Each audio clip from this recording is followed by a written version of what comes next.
তো বন্ধুরা, তোমাদেরকে স্বাগত জানাই আমাদের এমজি বিদ্যাপীঠ ইউটিউব চ্যানেলে।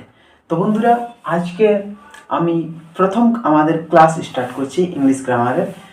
তো প্রথমে বলে দিই যে এই ক্লাসটা হচ্ছে আমাদের ছোট ছেলেদের জন্য, মানে হয়তো 3-4 লেভেলের। তো আমি ওই ছোট ছেলেদেরকে শেখাবার জন্যই এইটা শুরু করছি আর কি। তো আজকে আমাদের প্রথম ক্লাস, তো তাই আমরা একদম পুরো জিরো থেকে শুরু করব। তো আজকে আমরা যেটা শিখব সেটা হলো লেটার সম্পর্কে। লেটার মানে কি?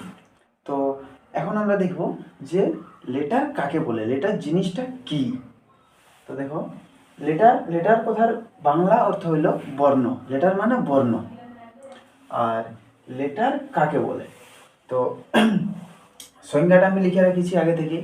তো সংজ্ঞাটা পরে দেখব, আগে আমরা এটাকে বোঝার চেষ্টা করব, নিজের ভাষায় বোঝার চেষ্টা করব যে জিনিসটা কি। সংজ্ঞাটা পরে মুখস্থ করব, তার আগে আমরা জিনিসটা বোঝার চেষ্টা করব যে লেটার জিনিসটা কি। তো বলছে, ইংরেজি ভাষা লিখে প্রকাশ করার জন্য আমরা যে সাংকেতিক চিহ্ন ব্যবহার করি তাদেরকে আমরা লেটার বলি। ইংরেজি ভাষা লিখে প্রকাশ করার জন্য আমরা যে সাংকেতিক চিহ্ন ব্যবহার করি, সাংকেতিক চিহ্ন মানে এ থেকে জেড পর্যন্ত প্রত্যেকটাই এক একটা সাংকেতিক চিহ্ন।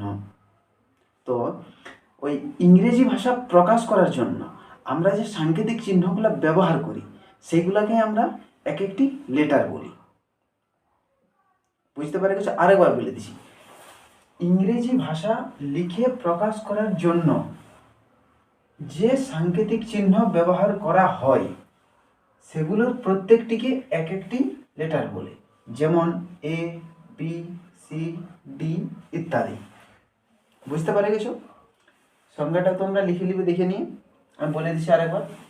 ইংরেজি ভাষা লিখে প্রকাশ করার জন্য যে সাংকেতিক চিহ্ন ব্যবহার করা হয় সেগুলোর প্রত্যেকটিকে এক একটি লেটার বলে, যেমন এ, বি, সি, ডি ইত্যাদি ইত্যাদি। তারপর আরেকটা কথা, ইংরেজিতে আমরা লেটার দুইভাবে লিখি। একটা যেমন বড় হাতের এবিসিডি লিখি আর ছোট হাতের এবিসিডি লিখি। আবার অন্যও লিখি, কিন্তু সেগুলো কোনো কাজে লাগে না, আমাদের বেসিক্যালি দু ধরনেরই কাজে লাগে। তো ইংরেজিতে লেটার আমরা দুইভাবে লিখি। এক হলো ক্যাপিটাল লেটার মানে বড় হাতের এবিসিডি, আবার 2 নম্বর হলো স্মল লেটার মানে ছোট হাতের এবিসিডি। বুঝতে পারে গেছো সবাই? তবু আরেকবার বুঝিয়ে দিচ্ছি। দেখো, আমরা লেটার কাকে বলি। ইংরেজি ভাষা লেখার জন্য, সোজা সোজা ভাষায় বলছি একদম, ইংরেজি ভাষা লেখার জন্য আমরা যে চিহ্নগুলো ব্যবহার করি, মানে এবিসিডি এগুলো তো একটা চিহ্ন। তো এই যে চিহ্নগুলো ব্যবহার করি এদের প্রত্যেকটিকে এক একটি আমরা লেটার বলবো।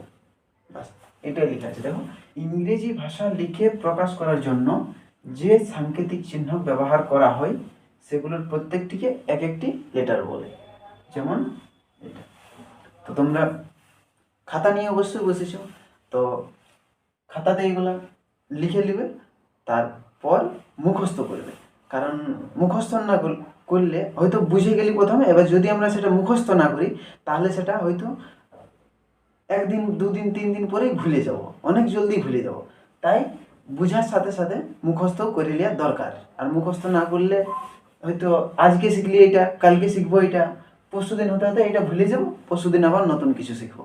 তাই প্রত্যেকটাকে ভালোভাবে মুখস্থ করে করে যেতে হবে। তো বন্ধুরা, আজকের জন্য এতটাই ছিল। এরপর দেখা হবে পরের কোনো ক্লাসে, পরের কোনো নতুন টপিক নিয়ে। তোমাদেরকে অনেক অনেক ধন্যবাদ ভিডিওটা পুরো দেখার জন্য। Thank you.